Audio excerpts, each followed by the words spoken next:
Assalamualaikum warahmatullahi wabarakatuh. Bertemu lagi bersama saya Budi Hermawan di channel Saksi Misteri. Nah, untuk pertemuan ini kita masuk ke pertemuan Saksi Misteri episode yang kedua. Nah, di sini sudah hadir seorang narasumber kita ya, Saksi Misteri kita kali ini bersama Bapak Rizky. Boleh diperkenalkan, Bapak? Oke, Assalamualaikum warahmatullahi wabarakatuh. Nama saya Rizky, asal saya dari Jalan Cienteng, Tasikmalaya. Begitu mungkin Pak Bud. Oke, cukup Pak ya. Ya, jadi mungkin saya langsung aja cerita ya Pak ya. Iya, Karena langsung aja. ini udah mulai berat, saya pengen cerita. Jadi ceritanya begini. Nah, Ya, jadi begini. Pada suatu malam, atau lebih tepatnya itu di malam Selasa. Di malam Selasa, ketika saya baru pulang dari satu acara di daerah saya, di perjalanan saya tuh menemukan hal-hal yang janggal. Janggalnya itu yang tidak biasa kita temukan dan kita rasakan. Jadi pas waktu saya baru keluar dari lokasi acara, saya melihat ada satu kakek-kakek. Wajahnya pucat, dia menundukkan kepala. Nah, lalu karena lazimnya itu kan kalau misalnya melewati yang sepuh itu kan mesti matur ya. Kalau di Sunda itu punten, nunduk gitu ya. nunduk, punten Pak, punten Pak, assalamualaikum Pak, atau nggak menyapa lah intinya. Nah, di situ saya refleks menyapa bapak kakek-kakek itu. Ya paling kisaran usia 63 lah, sudah sepuh terlihat karena dari jenggot dan di jenggot, kumis dan kepala yang tertutup itu udah sedikit beruban. Nah, saya refleks langsung menyapa, matur, Pak punten, assalamualaikum, permisi Pak. Bapaknya diam saja. Loh, kok diam saja? Menundukkan kepala, cuman saya masih lihat matanya terbuka, nggak terpejam. Kalau terpejam kan mungkin bapak itu tidur atau apa. Ini nggak, bapak itu terbuka matanya, tapi nggak ngedip-ngedip, kayak ngeliatin apa gitu di bawah, kayak ngeliatin satu benda di bawah. Punten. Nah, yaudah, beberapa langkah saya lewatin, saya aneh. Loh, kok ini bapak nggak menjawab, nggak apa. Langsung saya balik badan, saya tanya lagi, Bapak sehat Pak, Cipali mana? Kalau bahasa Sundanya begitu kan, bahasa Brazilnya begitu. Bapak Cipali mana? Bapak itu diam aja. Pas waktu saya megang pundaknya, bapak itu tiba-tiba langsung tergeletak. Weh, jatuh. Dia duduk gitu kan, pas dipegang itu langsung jatuh. Oh, ini kenapa? Ternyata bapak itu sekujur tubuhnya itu udah keras, ternyata sudah meninggal. Di situ saya kaget.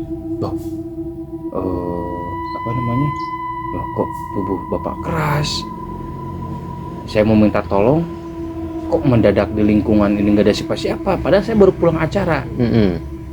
Kalau misalnya pulang acara, pulang pengajian kan setidaknya masih banyak yang lewat, jamaah yang lewat. Ini enggak, ngedadak nggak ada satu orang pun. Loh, ini pada kemana? Di situ saya mulai curiga. Ini saya berada di alam mana ini kok? Pertanyaan ya. Iya, mempertanyakan. Bapaknya sudah tubuhnya sudah keras begini. Saya mau minta tolong ke siapa? Lalu saya nggak pikir panjang, saya langsung sentuh lagi itu bapak, direbahin, dibalikin. Ternyata memang udah keras, udah seperti udah kaku ya. Iya, udah kaku. Jadi kayak yang jenazah yang sudah lama mengeras gitu loh. Nah, pas sudah dibalikin, pas saya lihat wajahnya, waduh, kan kalau waktu duduk kan kelihatan cuma segini doang kan ya, mata, sisi pinggir-pinggir, samping-samping. Pas begitu saya balikin, kaget Pak lihat wajahnya Pak. Kenapa itu? Hidungnya nggak ada, hidung nggak ada, hidung rata. Terus segini bawah hidung itu udah bolong aja, udah bolong. tengkorak. Astagfirullahaladzim, saya kaget, takut, terus panik, bahasa Brazilnya shock. Shock ya. Nah, bahasanya shock. Saya bingung mesti ngapain, bingung mesti ngapain, mesti kemana, itu bingung. Soalnya saya lihat kan sekeliling itu, Gak ada orang kan ya. kok tiba-tiba sepi, kok nggak ada orang. Terus melihat atmosfer lingkungan pun berubah drastis, jadi kayak yang seakan-akan kayak tidak ada kehidupan. Di situ saya mulai panik, ini kok orang kok pada kemana. Saya balik lagi ke tempat acara, ternyata acaranya sudah nggak ada, sudah sepi ya. Tukang sound, tukang panggung udah pada nggak ada, Gak mungkin kan ya. nggak ada satu orang pun. Di situ langsung berpikir kembali, loh, kok ini orang-orang pada kemana. Nah, saya saking paniknya, sehingga saya, ya maaf, sampai karena panik, saya sampai buang air kecil di celana karena panik, Pak. Takut kesana kemari nggak ada orang, nggak ada siapa-siapa, cuman ada jasad bapak itu doang. Saya mulai panik, jongkok. Saya langsung berpikir, kali ini harus kemana ya Allah. Saya mencoba berdoa sebisa saya. Ya, inilah istighfar. Bingung kan harus kemana. Nah, di situ ternyata tidak lama itu kayak seperti ada pintu rumah kayak bukan kayak ini pintu rumah, cuma pintu rumahnya itu bukan kayak bercahaya ya, terang gitu ya.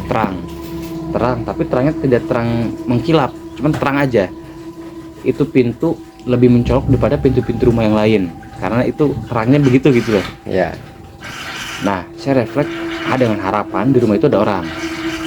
Saya ke sana, tok, assalamualaikum, Pak, Bu, tolong. Saya panik, di situ minta tolong, Pak Bu, tolong. Nggak ada orang juga. Pas waktu saya udah mau teriak, tolong. Pas saya mau teriak tolong, nggak lama ada yang buka pintu. Pas balik badan, pintu kebuka sendiri, Pak. Nggak ada orang yang bukain pintu. Ini kok pintu buka sendiri kan? Waduh, ini jangan-jangan. Wow, saya pikir saya udah kemana-mana. Ada hantu lah, ada apa. Nah, saya mau masuk juga, Kak. Ngeri-ngeri sedap kan masuk. Aduh, takutnya ada Apalagi janda, gitu ya. ada siapa gitu ya. Nggak masuk saya. Udah pas pintu kebuka, saya terdiam beberapa menit di situ melihat ke dalam rumah. Langsung saya lari lagi. Sambil bingung saya mesti cari kemana, lari kemana. Tidak lama ada yang jual sate. Di luar Sate berarti. Apa di dalam? Tidak, di luar. Loh, kok ada yang jual sate? Sate. Saya cari tukang sate. Tidak, ya kurang lebih dari jarak dari tempat saya berdiri ke tukang sate itu ya jaraknya paling sekitar 100 meteran lah. 100 meteran. Bang, sate bang. Saya dengan terngos-ngos karena capek kan lari-lari. Si abang sate tuh nggak nanya, biasa kan, halo Kang, mau berapa porsi Kang? Biasanya nanya gitu kan. Ini enggak, langsung disiapin air, dibakarin sate. Dan saya nggak berpikir panjang, minum karena haus kan, udah capek panik segala macam, minum. Aduh Kang, Kang dari mana Kang? Kang tolong saya Kang. Saya ke tukang abang sate. Ya bang sate itu nggak respon. Abang sate itu nggak respon. Terusan aja ngebakar sate. Terus dia menyuguhkan sate dan nasi kepada saya. Nah di situ saya bingung kan, loh, kok bang ini nggak jawab, nggak nanya lagi. Kang mau sate nggak gitu? Ya layaknya seperti penjual lah ya. Jual lah ya, nanya ya. Ini enggak. Mau apa gitu, berapa tusuk satenya. Ini enggak, mau sate ayam apa sapi gitu. Ini enggak. Bang, ini udah. Nah, di situ saya pikir gini kan. Udahlah, saya makan dulu aja. Ada gitu kan. Karena pas tadi di acara saya nggak mencicipin nasi kotak. Langsung pulang aja kan. Pas sate, makan sate langsung sambil terngos-ngos. Abangnya sambil bakar-bakar. Pas saya beres makan sate, abang itu nanya gini, Sudah bang. Oh sudah. Airnya oh Kang minta lagi. Saya ke tukang sate kasih air lagi minum. Udah mau lagi bang. Saya nanya, loh kok nawarin lagi? Mau nawarin lagi? Bentar, ini enak banget, ini sate apa? Ternyata itu sate dagingnya daging kayak yang tadi. Weh, Yang tadi terkujur keras itu. kok bisa tahu gitu maksudnya tuh? Iya abang itu nanya, abang itu bilang, abang sate itu yang bilang, bang ini sate apa? Kan saya nanya, bang ini sate apa? Enak banget bang. Bapak itu, saya menunjuk ke bapak yang udah terkujur, ya badan yang keras itu. Nah, nyari bapak kan, bapak yang tadi itu di mana? Oh jangan-jangan bener apa yang bapak sate bilang ini, ternyata daging yang dibakar oleh si tukang sate ini bapak yang tadi. Coba mual, iya, panik, ya lihat sekeliling tetap nggak ada siapa-siapa. Nah setelah itu lambat laun saya mulai nangis, mulai nangis, sedih, bukan sedih, takut Lah pasti ya, karena kan nggak ada orang gitu ya. ternyata yang saya makan itu daging manusia, daging bapak itu. Nah nggak lama saya mencoba mau lari kencang, kan saya pakai sarung ya, saya buka sarung celana pendek lari. Pas lari ya alhamdulillah ketemu keramaian, cuman jauh pak larinya pak, berkilo-kilo ya, adalah 5-6 kilo lah larinya. 5-6 kilo saya lari nggak berhenti, yang sampai akhirnya sampai ke tempat pengeteman angkot. Nah pengeteman angkot di situ saya udah mulai dibimbing sama supir angkot. Kang kunaon Kang, kenapa? Kata bahasa Indonesia nya kan, kenapa Kang? Saya nggak bisa bercerita, saya udah nggak bisa cerita apa-apa. Yang penting saya ada orang, saya pengen nenangin, baru saya bisa cerita gitu. Nah di situ saya alhamdulillah ketemu abang supir itu, saya dibimbing sama abang supir itu untuk istighfar, terus dikasih air untuk berwudu, istighfar. Ya sampai pada akhirnya saya bisa bercerita ke abang supir itu. Dan ternyata di wilayah situ, kata abang supir itu, memang ada semacam kayak ruang bukan dunia kita, bukan ruang kita, bukan ruang dunia nyata, Dunia tapi gaib lah ada ya. di dunia gaib. Dan ternyata saya tuh, yang saya alamin itu, ternyata saya tuh berada di ruang gaib. Pantesan saya lihat kesana kemari nggak ada siapa-siapa, kesana kemari mistis, horor segala macam. Ternyata saya tahu dari abang supir itu, ternyata saya berada di ruang gaib. Begitu pak. Wah ngeri lah pak, pokoknya pak. Ngeri ya. Itu kejadian sekitar tahun berapa itu? 1999 gitu. Berarti Udah lama banget. Udah lama banget ya? masih sepi, masih udah belum ada Gojek, belum ada Grab, belum ada. Wih, berarti masih tahun-tahunnya ini ya, ngeri ya. Wah, Asia Plaza belum ada, terus Indomart, Minimart belum ada itu, masih lama banget, masih ini banget. Ngeri. Begitu pak, kurang lebih pak ceritanya pak. Wih, jadi sampai sekarang itu masih keingat ya? Masih teringat karena itu cerita pertama, pengalaman pertama yang saya alamin gitu ya. Dan menurut saya itu cukup menyeramkan, bukan cukup lagi, itu malah. menyeramkan banget. Wah, saya udah begini Pak. Bergetar ya. Asli pak, aduh, saya bingung itu antara ini mimpi apa bukan, ini beneran apa enggak. Oh itu berkata itu udah berkatanya pak. Mau dibilang mimpi, Kenyataan kejadian ya. Itu pengalaman saya berada di ruang goib gitu ya. jadi pengalamannya itu menyempatkan sempat berada di ruang gaib. Ternyata ruang gaib itu seperti itu. Jadi tersesat lah ya ke sana. Bukan tersesat, ada yang bawa kayaknya Pak. Pas waktu beres acara itu, entah saya sompral mungkinnya obrolannya, tiba-tiba tapi nggak kerasa masuk, nggak kerasa keluar, udah tiba-tiba di dalam aja, nggak kerasa maksudnya seperti apa. Tiba-tiba udah nggak ada orang, melihat itu bapak kakek-kakek kan, bapak itu. Saya yang tadi saya ceritakan, saya tegur, ternyata nggak menjawab. Saya pegang, saya udah bergeletak, badannya udah keras. Itu udah mulai berjalan tuh, ternyata saya sedang berada di ruang gaib. Tapi untuk lingkungannya sendiri sama seperti aslinya apa beda? Sama. Jadi sama persis itu Sama sama persis. yang ada di dunia Iya. nyatanya. Iya, sama persis. Cuma bedanya dunia nyata ada orang, ketika saya ada di ruangan itu nggak ada orang sama sekali. Gitu loh, Pak. Jadi kayak gini, Pak, ruangannya itu atmosfernya itu sama kayak kita lagi mimpi, antara bener apa enggak. Ya. Nah, kurang lebih seperti itulah. Jadi kita percaya gak percaya gitu kan Percaya ya. nggak percaya, ya dibilang percaya karena ngalamin, Heeh. dibilang nggak percaya karena ngalamin juga. Jadi bingung saya jadinya. Gitu, Pak. Aduh, itu benar-benar cukup menyeramkan, Pak. Tapi sekarang terima kasih Bapak sudah memberikan waktu untuk saya, dan saya sangat apresiasi sekali kepada channel ini. Di sini kita bisa berbagi pengalaman mistis ya, Pak ya. Di channel ini kita bisa berbagi pengalaman mistis, dari mulai saya sendiri sudah menceritakan seperti itu, dan mungkin udah dari beberapa episode yang belakang juga kan udah banyak yang bercerita ya. Iya. Nah, bagus. Saya apresiasi sekali nih dengan channel apa namanya? Saksi misteri. Si Misteri. Bagus.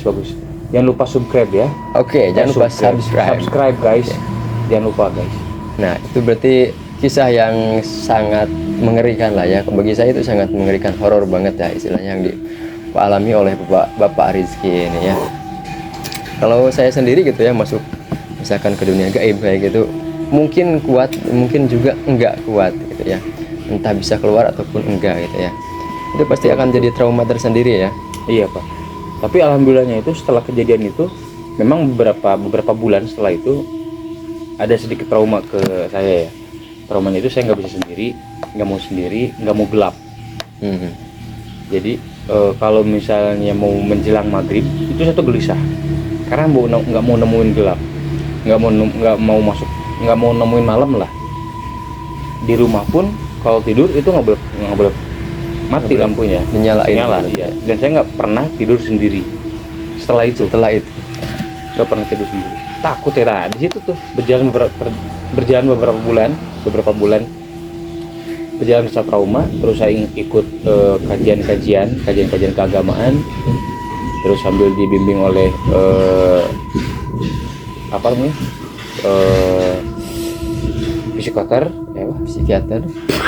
Psikiater. oh udah ganti namanya ya? Oh iya, Psikiater. roller coaster ya, Pak. Psikiater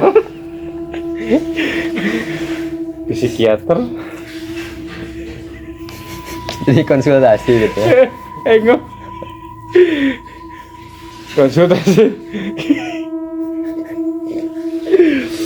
Aduh, konsultasi ke psikiater, ikut kajian keagamaan.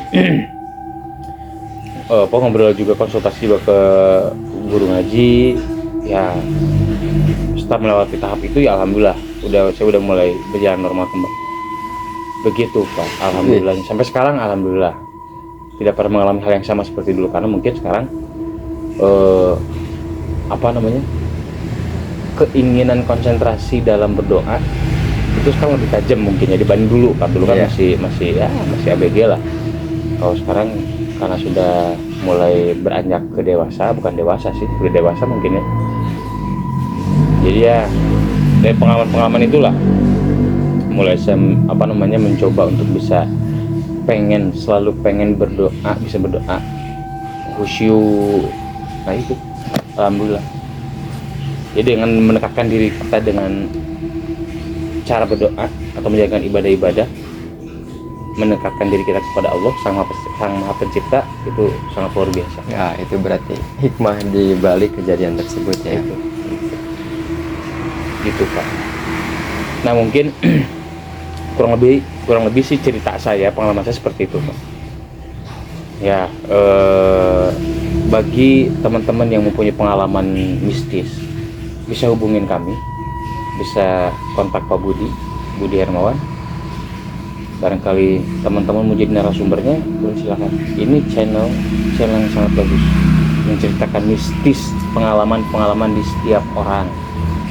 Jadi teman-teman kalau misalkan mau bercerita gitu ya tentang pengalaman mistisnya gitu, boleh hubungi kita ya. Di sini kalau misalkan cerita ke teman, ke orang itu kadang ada yang percaya ataupun enggak. Nah, kita di sini support buat teman-teman bercerita ya, mendengarkan apa yang sudah teman-teman rasakan dan alami ya kejadian-kejadian horor seperti itu. Gitu Pak. Oke. Terima kasih kepada Pak Rizky sebagai saksi misteri kita di episode yang kedua. Sama-sama. Oke, buat teman-teman jangan lupa like, comment, and subscribe-nya ya.